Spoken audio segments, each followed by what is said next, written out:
Hello friends, Sanskrit for education की class में आपका फिर से स्वागत है। आज की इस वीडियो में हम लोग देखेंगे महाकवि कालिदास। संस्कृत साहित्य की बात हो और कालिदास का नाम ना आए, ऐसा तो हो नहीं सकता। सबसे पहले अगर कोई आता है तो वो है कालिदास। तो आज हम लोग इस वीडियो में महाकवि कालिदास का संक्षिप्त परिचय देखेंगे। कहने को तो संक्षिप्त है, पर इसे पढ़ने के बाद, इसे जानने के बाद और इसे सुनने के बाद मुझे नहीं लगता कि आपसे कोई विशेष चीज़ छूटी रह जाएगी। तो चलिए देखते हैं महाकवि कालिदास का, उनके जीवन के बारे में जो छोटी छोटी बातें हैं। इनकी पत्नी का नाम था विद्योत्मा और कालिदास का समय था ईसा पूर्व प्रथम शताब्दी। इनका जन्म स्थान उज्जैनी माना जाता है और इनके मित्र हैं कुमारदास। और महाकवि कालिदास चंद्रगुप्त विक्रमादित्य के आश्रित कवि थे। ये जाति से ब्राह्मण थे और भगवान शिव के उपासक थे। इनका प्रिय छंद उपजाति और अनुष्टुप था और इनका पसंदीदा अलंकार उपमा था। महाकवि कालिदास वैदर्भी रीति के कवि हैं और इनका पसंदीदा गुण है प्रसाद और प्रिय रस है श्रृंगार। अब हम लोग कालिदास की रचनाओं के विषय में बात करेंगे। तो कालिदास की रचनाएं तो हैं ही, पर इनको हम कालक्रम के अनुसार देखते हैं कि पहली रचना कौन सी है और दूसरी कौन सी है, इस ढंग से देखते हैं। तो कालिदास की पहली रचना है ऋतु संहार, जो कि गीति काव्य है। दूसरी रचना है कुमार संभवम, जो एक महाकाव्य है। और तीसरी है मालविका अग्निमित्रम, जो नाटक है। और चौथी है विक्रमोर्वशीयम नामक उपरूपक है। उसके बाद है पांचवा है मेघदूतम, जो एक खंड काव्य है। रघुवंशम, जो एक महाकाव्य है। और अभिज्ञान शाकुंतलम, जो एक नाटक है और विश्व प्रसिद्ध है। कालिदास की और भी रचनाएं हैं, जैसे काली स्तोत्र, गंगाष्टक, ज्योतिर्विद्याभरण, राक्षस काव्य, श्रुतबोध। कालिदास जी ने काली देवी जी की उपासना से विद्या प्राप्त की थी। ऐसा बहुत प्रसिद्ध है कि कालिदास बचपन में बहुत मूर्ख थे। इसी समय में एक विदुषी ज्ञान गर्वित विद्योत्मा नाम की राजकुमारी के साथ उनका विवाह एक षड्यंत्र के तहत करा दिया गया था। जब विद्योत्मा को यह पता चला कि कालिदास तो मूर्ख हैं, तो उन्हें घर से बाहर निकाल दिया। और तब कालिदास ने देवी की उपासना कर विद्या को प्राप्त किया। और जब उन्होंने विद्या ग्रहण कर ली तो उसके बाद वह पुनः विद्योत्मा के पास आए और उन्होंने अनावृतम कपाट द्वार देहि ऐसा कहा। तो विद्योत्मा ने जब यह बात सुनी तो विद्योत्मा ने उत्तर दिया, अस्ति कश्चित् वाग विशेषः। विद्योत्मा के इन्हीं कहे गए 3 शब्दों से लोग कहते हैं कि कालिदास ने अस्ति से कुमार संभवम और कश्चित से मेघदूतम और वाग से रघुवंशम नाम की रचनाएं की हैं। कालिदास की रचनाएं हैं। महाकाव्य जो है वो है रघुवंशम और कुमार संभवम। नाटक इनके 3 हैं, मालविका अग्निमित्रम, विक्रमोर्वशीयम और अभिज्ञान शाकुंतलम। और इनके गीति काव्य 2 हैं, वो है ऋतु संहार और मेघदूत। आइए कालिदास की रचनाओं के विषय में देखते हैं। सबसे पहले देखते हैं रघुवंशम। रघुवंशम के रचयिता है महाकवि कालिदास। इनकी उपाधि है दीपशिखा कालिदास। और रघुवंशम की उपजीविता का श्रेय पद्म पुराण और रामायण को दिया जाता है। रघुवंशम की सर्ग संख्या है 19 और इसमें संपूर्ण श्लोकों की संख्या है 1569। रघुवंशम में कालिदास द्वारा सर्वाधिक प्रयुक्त छंद है उपजाति और अनुष्टुप। कालिदास को प्रिय रस जो है वह है श्रृंगार।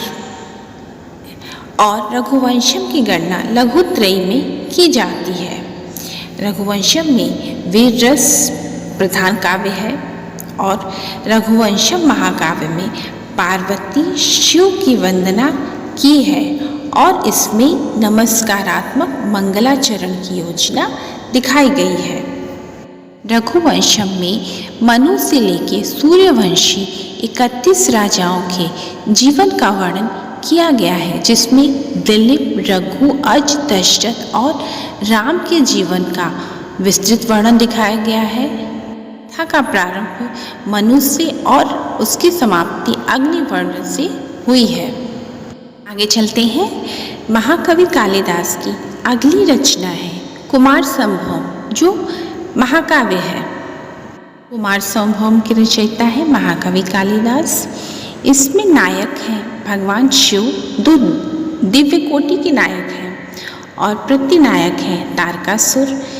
इसमें सर्व संख्या है 17 और कुल श्लोकों की संख्या है 1096।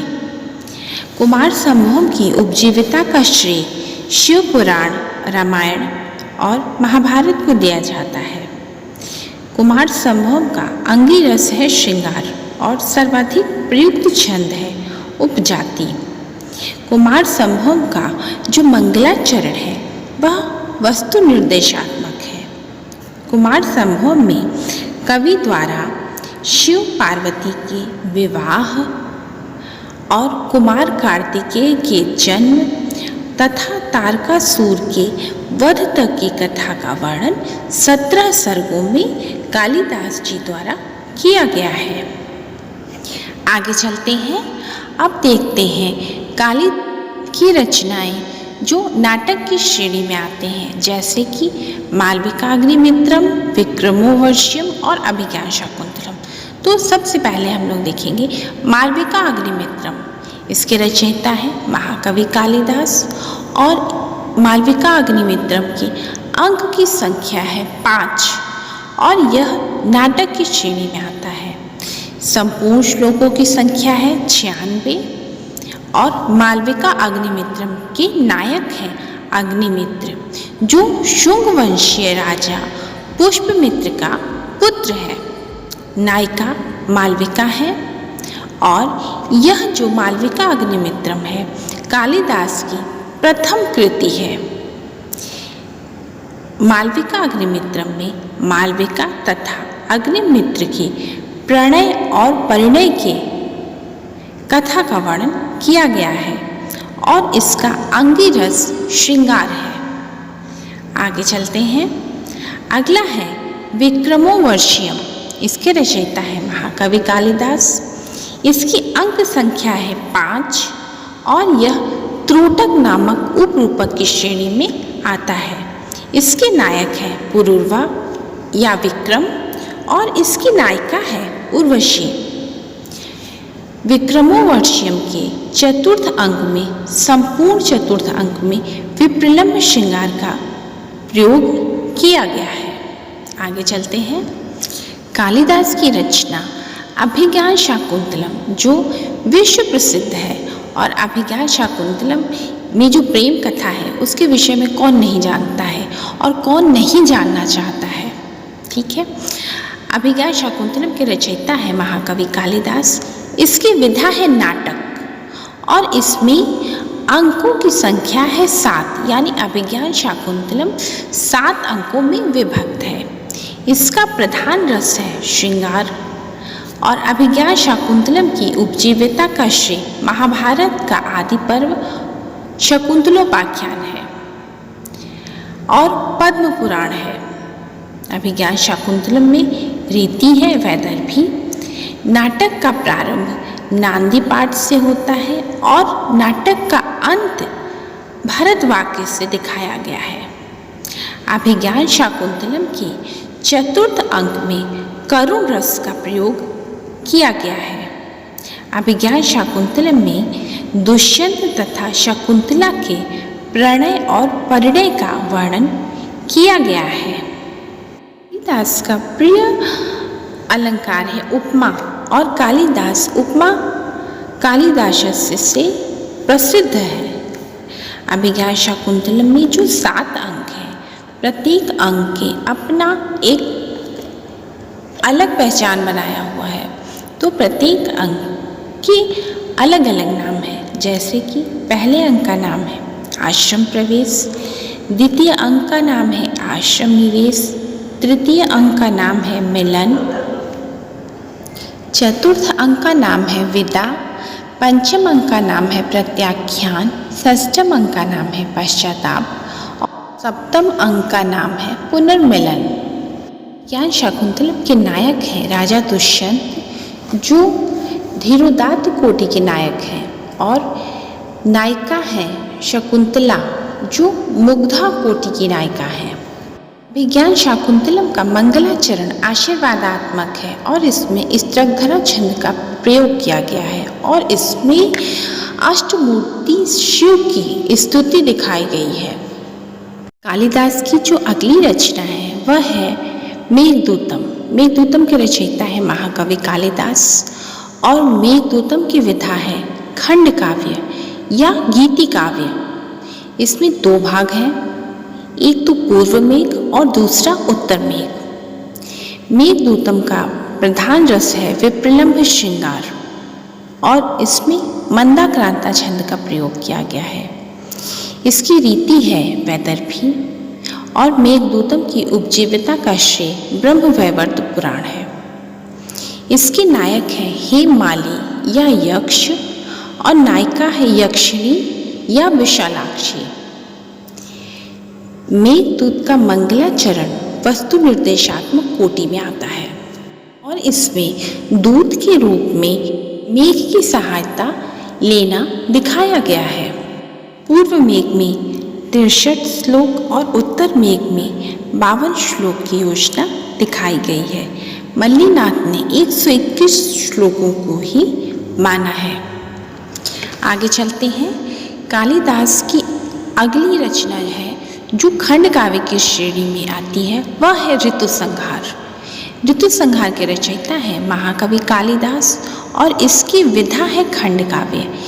यह 6 सर्गों में निबंध है और इसमें संपूर्ण श्लोकों की संख्या 144 है। ऋतु संहार में 6 ऋतुओं का वर्णन किया गया है। कालिदास जी ने इसमें ऋतुओं का बड़ा ही सुंदर और मनोरम वर्णन किया है। इस तरह हमने महाकवि कालिदास के 2 महाकाव्य रघुवंश और कुमार संभवम, 3 नाटक मालविका अग्निमित्रम, विक्रमोर्वशीयम और अभिज्ञान शाकुंतलम और 2 गीति काव्य ऋतु संहार और मेघदूत के विषय में पढ़ा और कालिदास के विषय में जाना। अगर आपको ये वीडियो अच्छा लगा हो तो प्लीज़ लाइक करें, शेयर करें और सब्सक्राइब करें। Thank you.